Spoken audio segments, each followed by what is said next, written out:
For many years, our church leaders have warned against the danger of images and words intended to arouse sexual desires. Among the most common sexual sins, pregnancy and abortion, all ugly sins, but in and of themselves, they're pernicious evils. The words of the prophet Alma to his Aaron's son Coriantumr: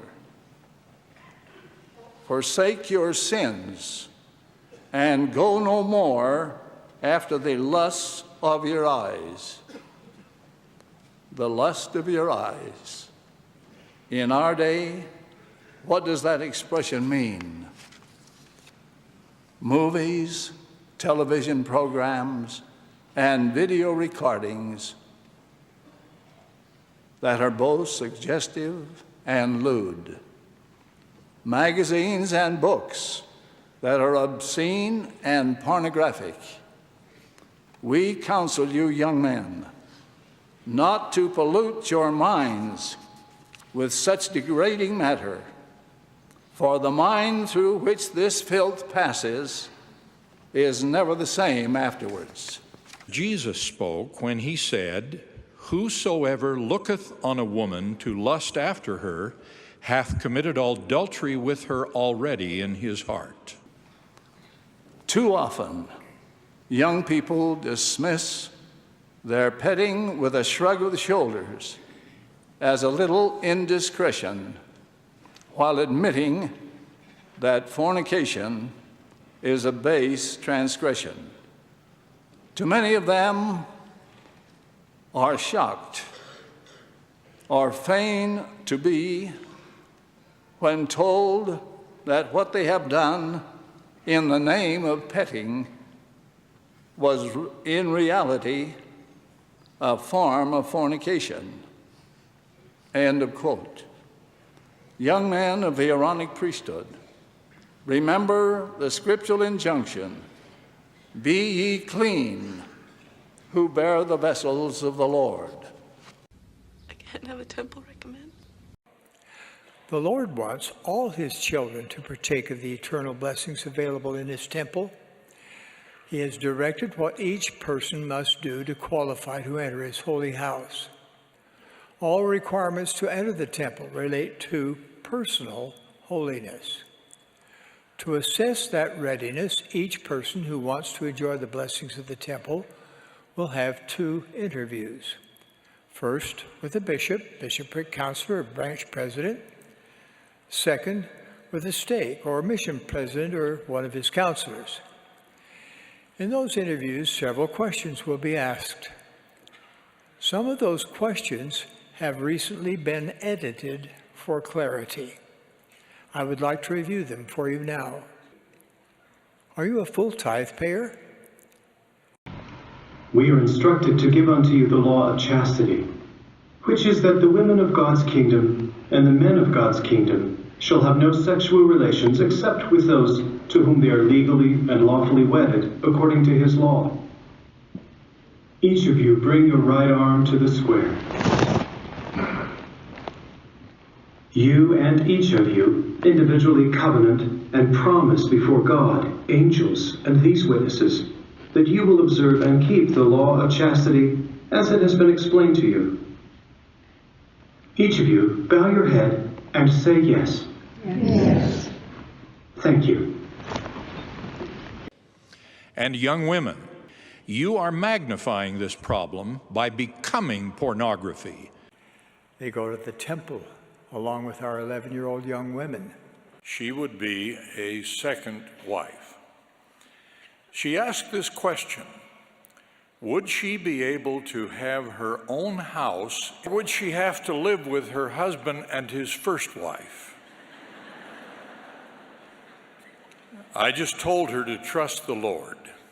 It was during my young adult years that I began to gain a deep testimony of God the Father and his beloved Son, Jesus Christ.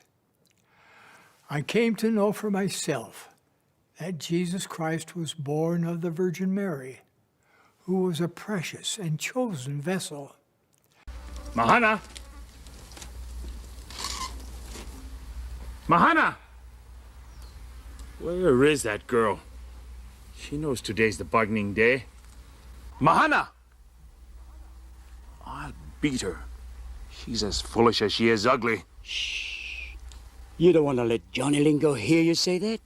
He has eyes, hasn't he? But he must think he's getting a bargain. He will get a bargain. He wants a woman to mend his roof, to fix his supper, and doesn't want to pay more than a three-legged cow for her. I see her.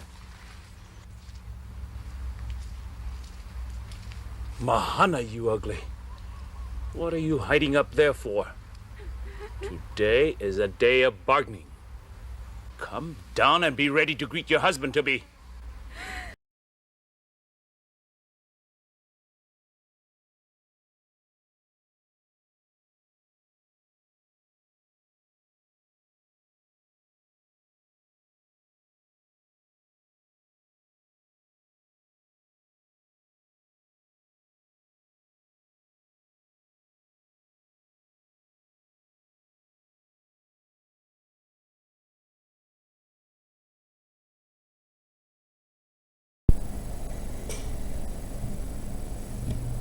Travis Wayne Goodsall. Heroes, Season 3, Episode 10, The Eclipse, Part 1, aired on November 24th, 2008. In this episode, there is an annular solar eclipse over the United States of America.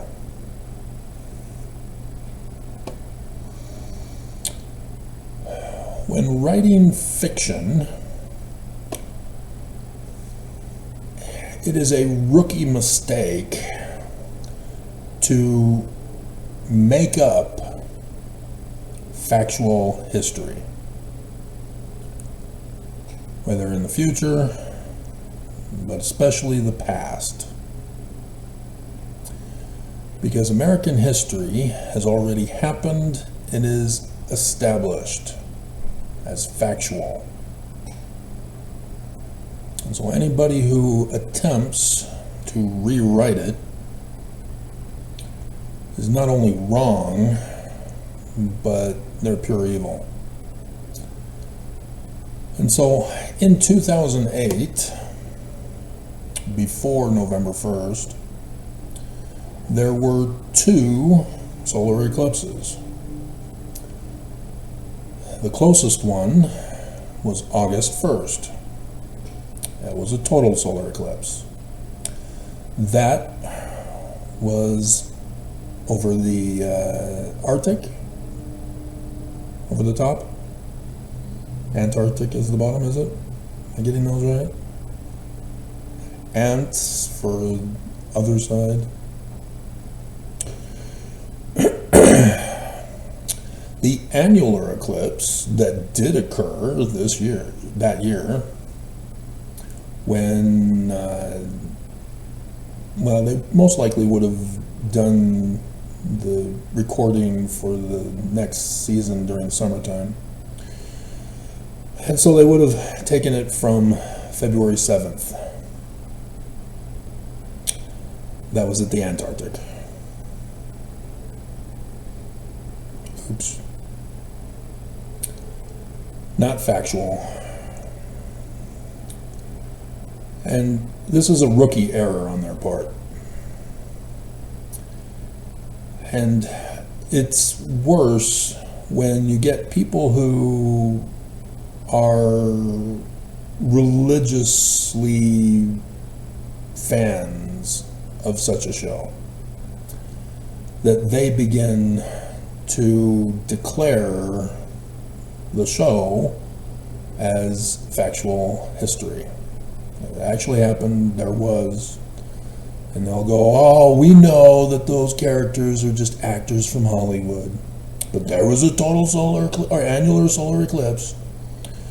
Yep, sure enough, it happened over the United States of America. No, it didn't. And they'll have to use the excuse, well, prove it. Okay. It's all over the internet. Solar eclipses have to do with the science of astronomy. Astronomers know when every single solar and lunar eclipse will occur ever. Going back in history, going forward in history. And they know where each of the planets will be and which constellations during which times of the year. Because it is calculable. And so for a TV show to use a science in its fiction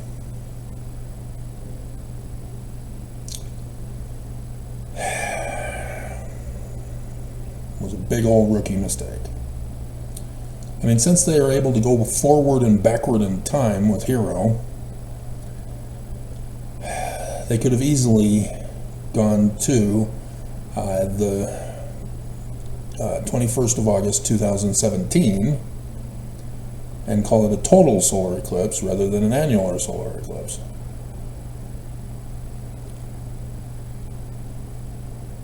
They created the annular solar eclipse. Why not create the total solar eclipse? That would have been more believable. They are in desperate need of something believable in their show. Because everything, they're just making it up off the top of their head.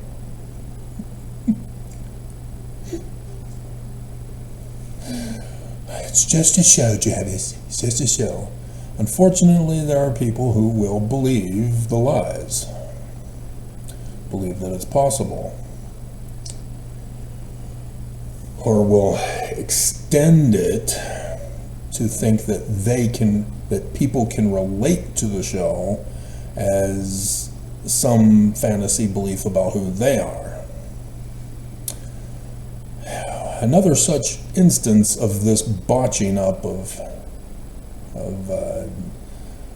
prophetic writing is about the birth of Jesus. Jewish author wrote Matthew. Jewish author wrote Isaiah.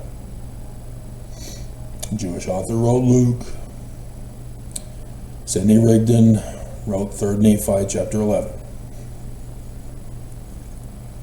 with the help of Joseph Smith Sr.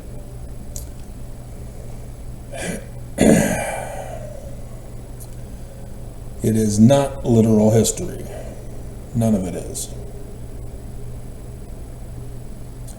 And so for a Mormon, or a Christian for the Bible, to instantly get offended and upset and threaten me to deny science and accept the lie,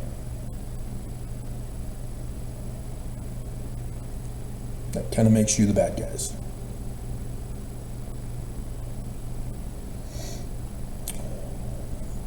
Both the Bible and the Book of Mormon use astronomy to give you days and hours. Joseph Smith translation, Revelation chapter 12, verse 1. Sign in the heavens in the likeness of things on the earth. And so the birth of Jesus is not about the birth of Jesus. You need to know the learning of the Jews. You need to know astronomy so that you can check the dates that they give you in Matthew, in Isaiah, in Revelation, in the Book of Mormon. Failure to do so is failing to study your scriptures, and you become prey to liars and deceivers, false prophets. And so because I know this, that I know the date given in Matthew, that is the same date in Isaiah, that is the same date in the Book of Mormon, in several different places. Can't forget Samuel Heminar. When I see the church's homepage And has celebrate the birth of Jesus Christ. They finally took down, I think it was back on Saturday when they took it down, about the First Presidency Christmas devotional. Celebrate the birth of Jesus Christ. Light the world this Christmas. This is the hero's version of the Bible. They're just making things up, making up their own dates, having signs in the heavens that did not exist at the time period that they're claiming they happened. There was no date that Revelation chapter 12 verses 1, 2, and 5, remember Joseph Smith's translation of that? 5 gets moved to verse 3. That did not exist during the Roman period of time. Again, astronomy is known forever, either way. Backward in time, forward in time. Every single day and hour. It is established universal law, not just fact. Nobody can change it. I guess if you can blow up the earth, we're well underway on that. But nonetheless, that was because of an external tampering. The way the space is designed, it is fixed.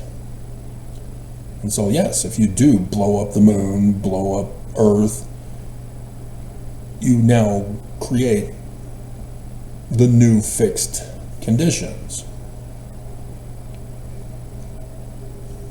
But nonetheless, you don't destroy it. The way it is the way it was, and the way it will always be. Factoring in explosions of suns, etc., etc. Those are anomalies that you can run the test, and that's easy to confirm and get back on track. And so, seeing celebrate the birth of Jesus Christ is what Joseph Smith called it as: all wrong, abominable, and corrupt. First Vision, chapter 19. And for any Mormon to be fooled by this means that you purposely don't study your scriptures.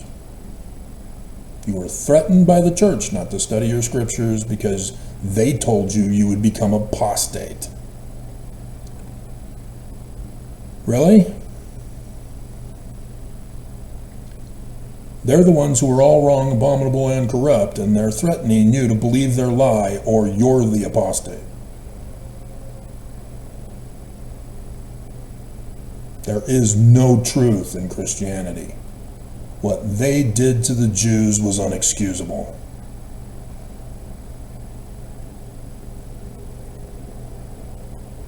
When you start your own religion, you create your own scriptures. You don't steal somebody else's religious scriptures and claim them as yours and then alter the interpretation. Deny the science.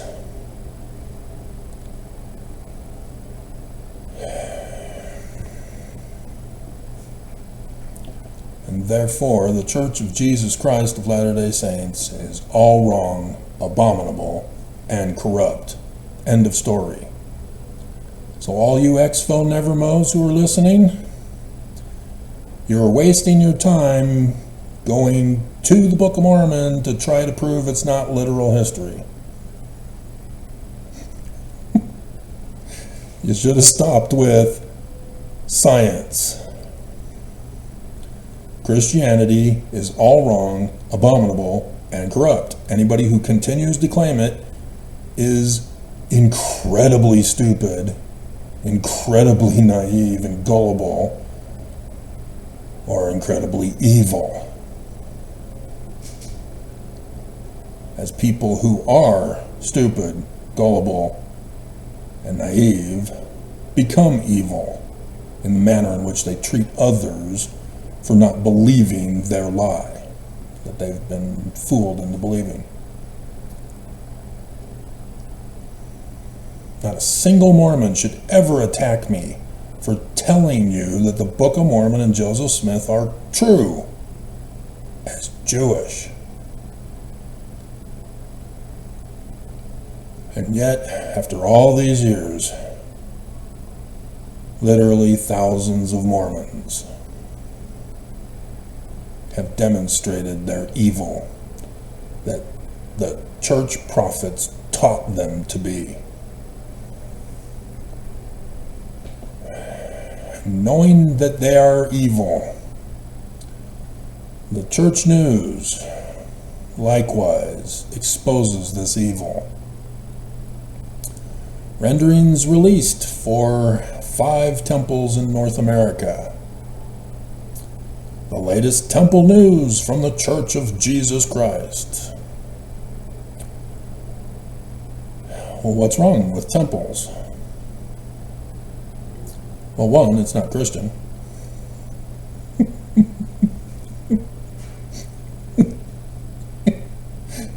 2, what's going on? Why? How do they get temples? Why do they get temples? What's their purpose? What's their intention? That's where you need to pay attention to what they tell you. Every single Mormon from 8 years old to converts over 8 now have to pay tithing. It is not a donation. It's a forced requirement.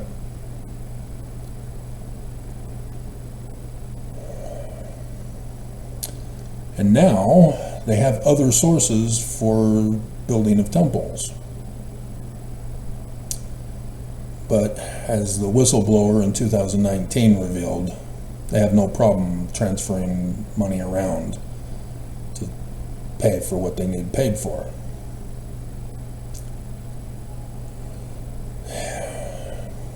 But what goes on in the temples? Was it the same as Joseph Smith? No. Section 119 is why we pay tithing. But it violates the Book of Mormon, it violates the Bible, it violates Joseph Smith's Doctrine and Covenants. But it says it's by Joseph Smith. So was it really from 1838? No. Brigham Young was the only one who put it in his new 1844 Doctrine and Covenants. Joseph Smith is murdered. They had their August conference in which Brigham, Sidney, and Lucy Mack spoke. And then everybody chose what they wanted to follow and believe in. Brigham Young was the president of the 12. He was in control of the missionaries, the ones who were going around telling everybody that the Church of Jesus Christ of Latter-day Saints, with another testament of Jesus Christ, was Joseph's.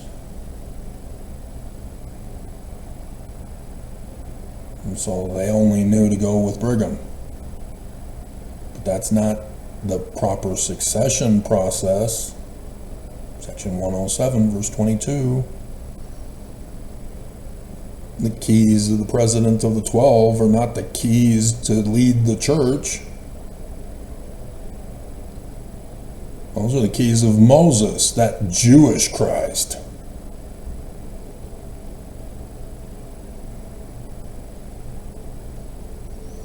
Brigham has no authority over temples. He has no authority to be the president of the church. He drops translator as a gift.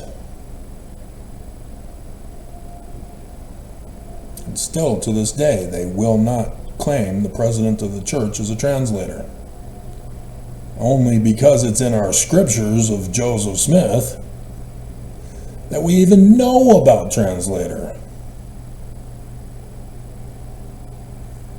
And so when I decipher Paleo-Hebrew, people tell me you're not allowed to. You're not the president of the church, Travis.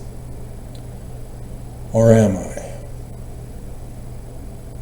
Because it is by those gifts of seer, prophet, revelator, and translator of Paleo-Hebrew and Egyptian that you would know your true leader. And I decipher Paleo-Hebrew.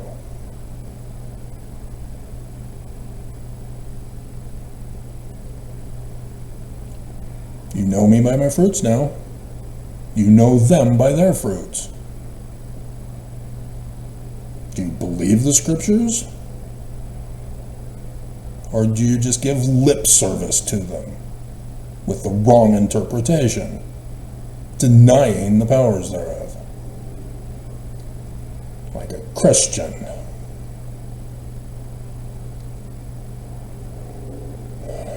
The Book of Mormon and Joseph Smith's words, this whole church does not belong to them. They are not authorized. They are using it to profit off of and for their plot for the latter days.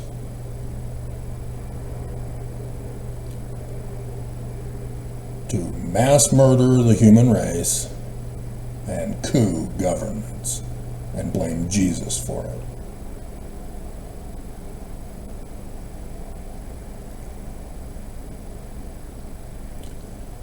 And it's even worse because the Greeks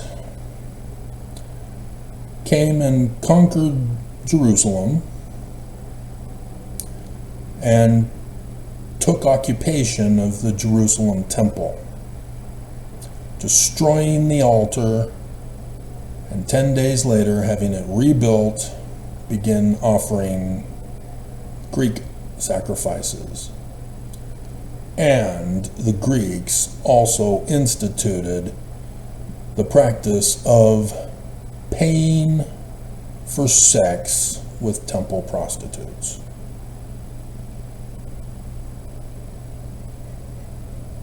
What did Brigham do? He destroyed Joseph's temple rituals and put his in there. The endowment ceremony, the underwear,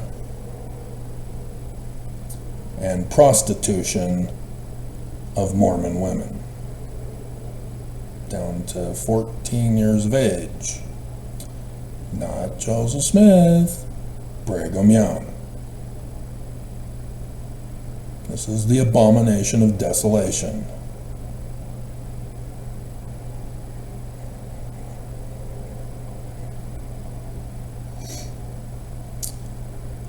Brigham Young is the great and abominable church. Brigham Young is all wrong, abominable, and corrupt. It's a real simple test. And yet, even Mormons who leave still believe the lie, blaming Joseph, clueless that somebody could actually frame and blame somebody else so that they can justify doing it themselves. Did growing up in Utah really keep you in that bubble?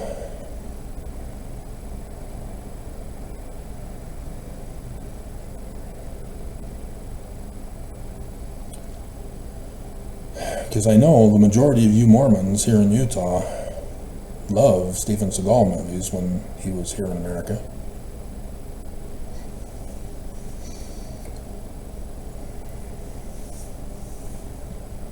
So I know you know about corruption and organized crime.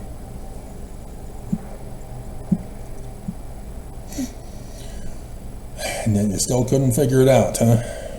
You couldn't see the operation of this church.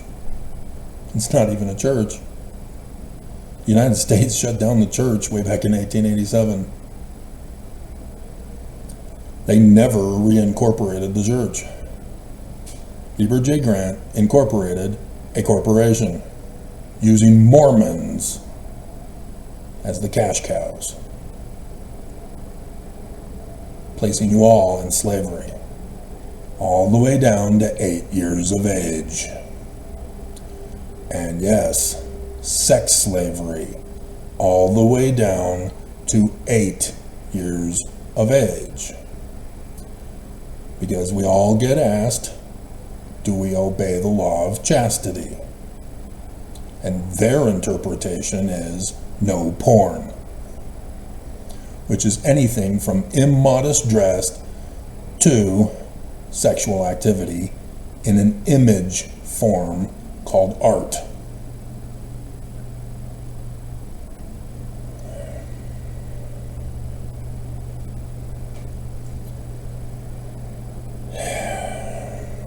While the church practices prostitution, sex trafficking, and sexual abuse of all Mormons down to 8 years of age.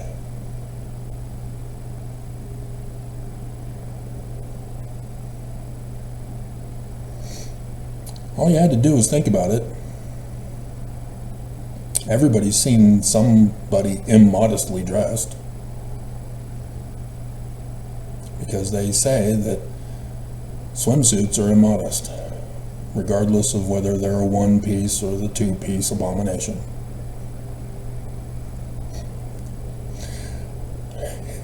And yet, the rest of the nation of evangelicals thinks that swimsuits are okay, but not underwear. And we're given underwear as the symbol of our sexual abuse by the church, and yet we can't expose our underwear because that's violating the law of porn. We've got to cover up and hide even our underwear. As the bishops used to get graphic about sexual natures of humans all the way down to 8 years of age. Billy, do you masturbate? What's masturbate?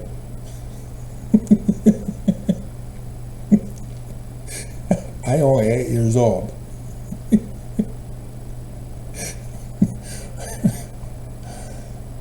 Just so sick and wrong. And so the church will not tell you the truth about our bodies and how they function and how we reproduce mankind. Instead, they put fear into you, threaten you, tell you that it's God's power and He is merciful enough to give it to us, but we have to be obedient to the prophets on how to use it. And so, when our cycle comes around, yes, women, men have a cycle too.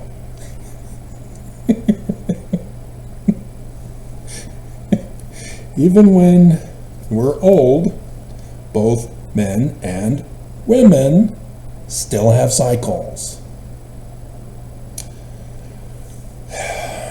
Because I was not taught, I had to learn for myself.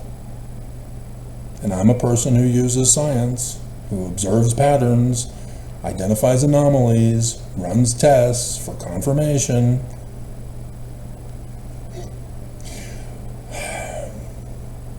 Older women, you know what I mean, you still have your cycles. So cute.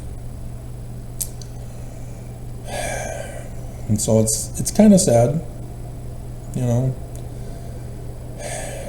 Women are incapable of being friends. Harry is right. to Sally when Harry met Sally.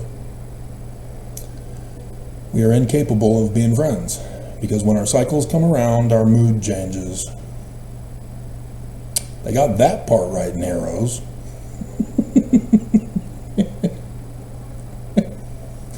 That's about the only thing they did go right. Dear God.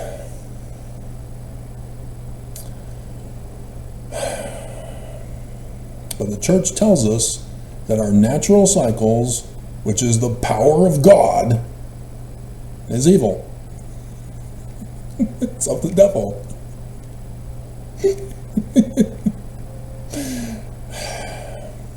And they won't tell us the truth. And so they threaten the government of Utah not to have the school systems teach sex ed. To go after porn rather than the prostitution of the church. The sex trafficking of the church. Because we all have to pay. We have to pay not to have the thoughts, not to have the cycles, not to have any kind of relations until we get into the temple and be sealed to only a Mormon.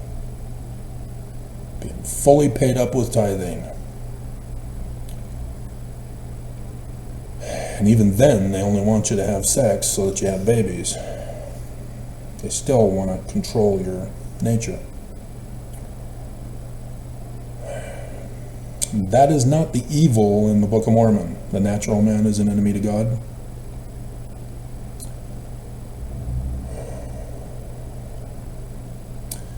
Galatians explains that it's the abusive emotions and behaviors towards other people. Hate, jealousy, covetousness. And did I say envy? Those kinds of things. Galatians 5:22 does the spiritual ones. Love, kindness, charity, meekness, holiness, taekwondo. I don't memorize. I just know Galatians 5:22 is the fruits of the Spirit from associative memory. And so the doctrine of Lucifer, because the keystone means the doctrines of Lucifer, or the doctrines of the organization who built the building with the keystone on it, are taught within. So the Salt Lake Temple, the headquarters temple, has the inverted pentagram of Lucifer on the keystone of the doors of the Salt Lake Temple. We're all told this. It's in the Book of Mormon lesson on the Book of Mormon being the keystone of our religion, because Benson was the one who came out and talked about it. And yet the keystone of the Salt Lake Temple is Lucifer's symbol. What is Lucifer's doctrine taught within? Well, the 5 laws of the covenant path are slavery, taking away agency. And so Oak says the first law of heaven is obedience.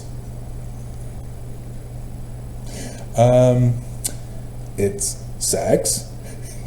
It's in Genesis. In the Book of Mormon, it says orgasm.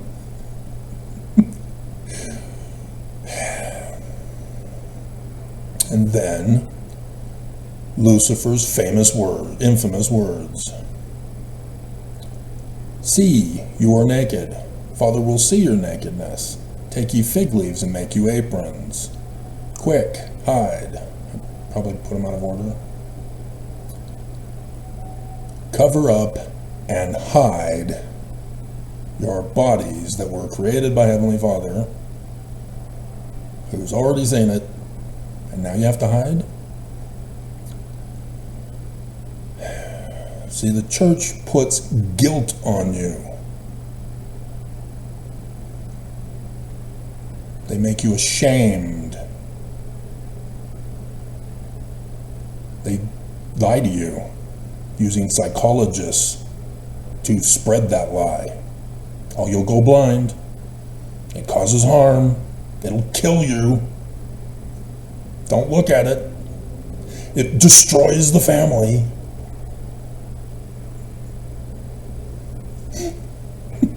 It's just like a virus.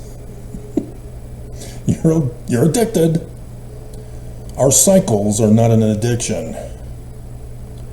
And psychologists are extremely abusive towards people with their natural cycles because we are not taught properly about our bodies.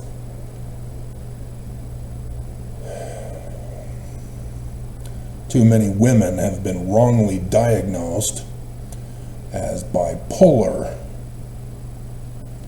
because their cycles are a little more extreme than other normal girls.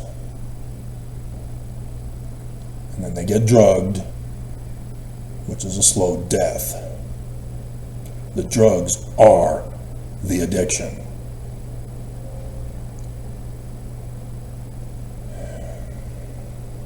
Psychology is pure evil and criminal, and the church has embraced it for the state of Utah to use against us as a weapon.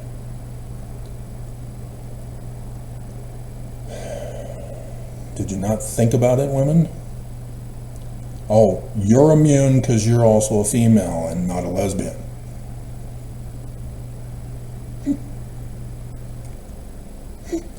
Only men and lesbians are harmed by your body.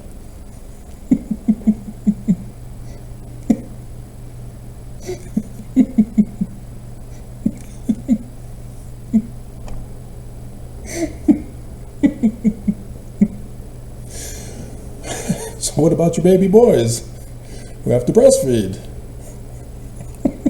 Are they traumatized for the rest of their life? Seriously? You're just going to make stuff up? Dear God, you're going to believe these people who are making stuff up to put you in fear.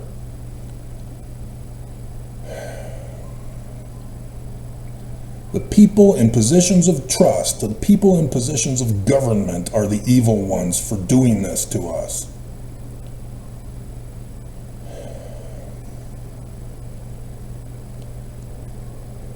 And some of you may say, well, it causes men to get sexually aroused. No, were you not listening? Did you not believe your cycles? Men have cycles too. It's every 7 seconds.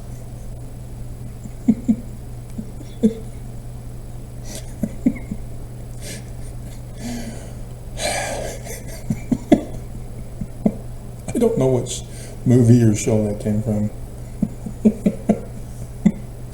But I was I remember an older sister in the singles ward telling me that. And then I remember seeing a movie that had it, or a TV show that had it. I went, oh yeah, I was told that was it.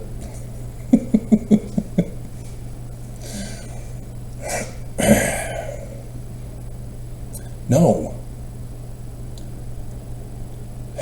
See, men, because of their cycles, go to their fetish, which used to be originally a fantasy, I think, and then fetish, and then thanks to psychologists in the 90s, in the school systems, it became an identity. Dear God. See the damage that has been done by psychologists. The conversion therapy of the dichotomous attack on us.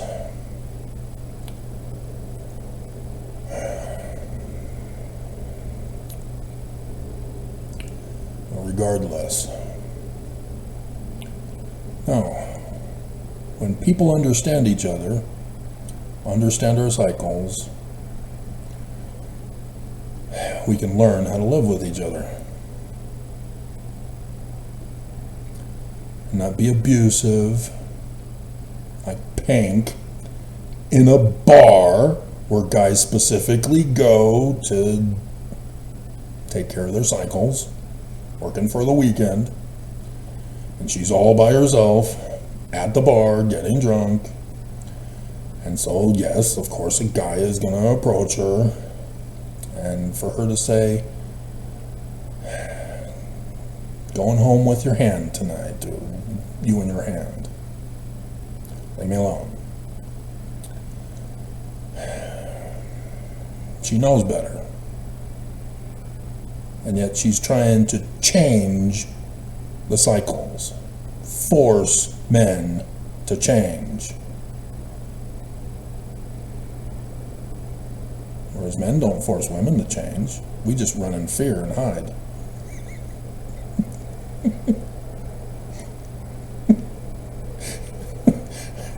Gotta stay late at work tonight, honey. I'm really sorry. I wish I could be there.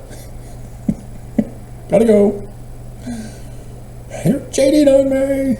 No, honest. I only work with guys. There are no women in the office. I learned from the last time. Pretty soon, the family starts looking worse and worse, and people at the office start looking better and better, and before you know it, boom, you've lost everything. As he's talking in an architectural office, as you only see men in the background.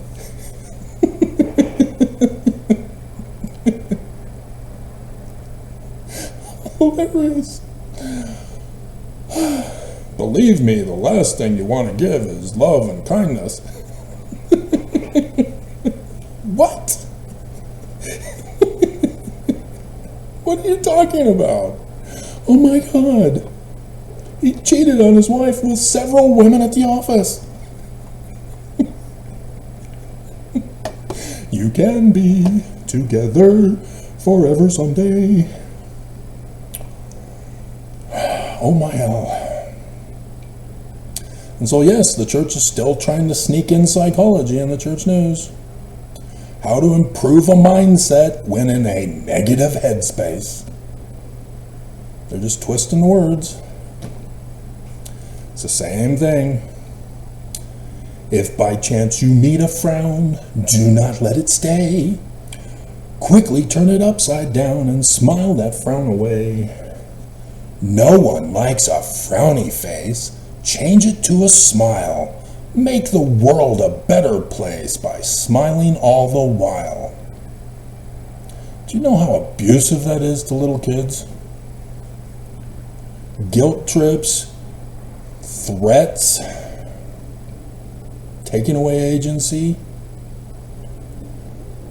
denying of the scriptures, mourn with those who mourn, comfort those in need of comfort. Any of that sounding familiar? Or do you really not even read your scriptures?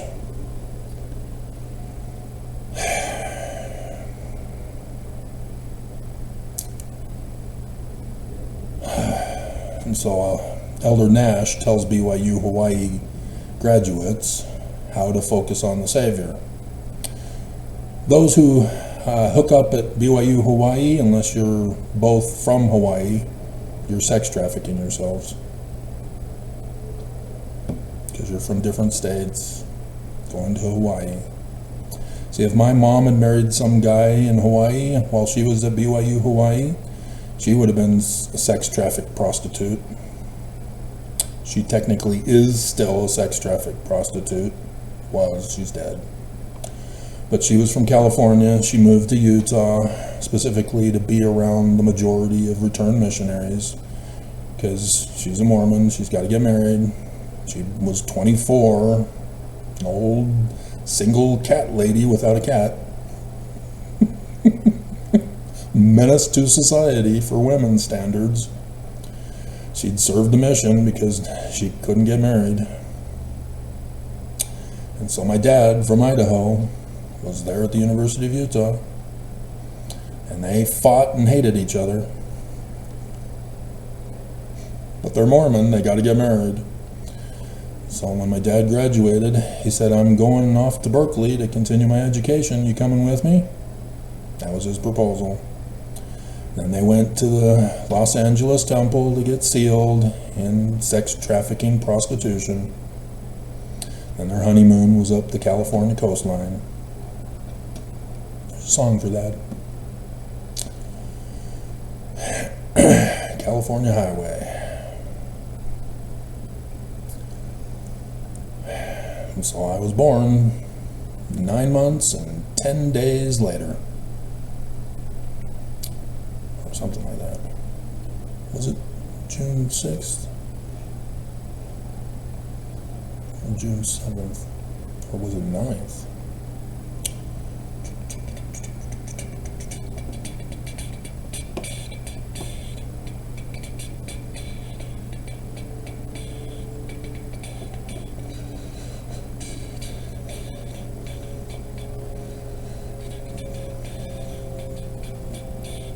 It's not in this collection.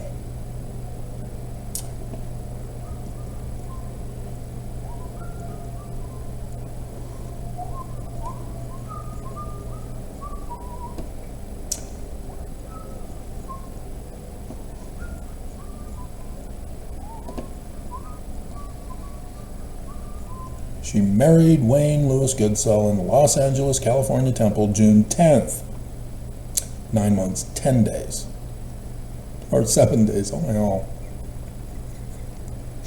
In the summer of 69. She was a prostituted, sex-trafficked member of the Church of Jesus Christ of Latter-day Saints. Served in many callings and wards and stakes. She was a youth missionary and a stake missionary, and she served a full-time mission in the Eastern Canadian Mission. Eastern Canada Mission. Oh my God, who wrote that, Dad?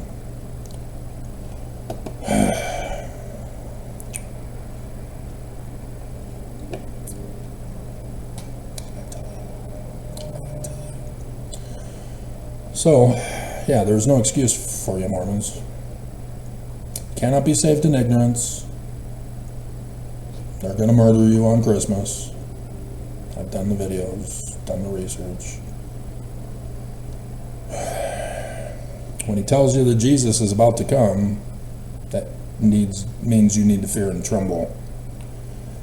Because no Mormon is safe. They ain't guaranteeing you're going to survive. Devil never supports his own. Didn't you know that?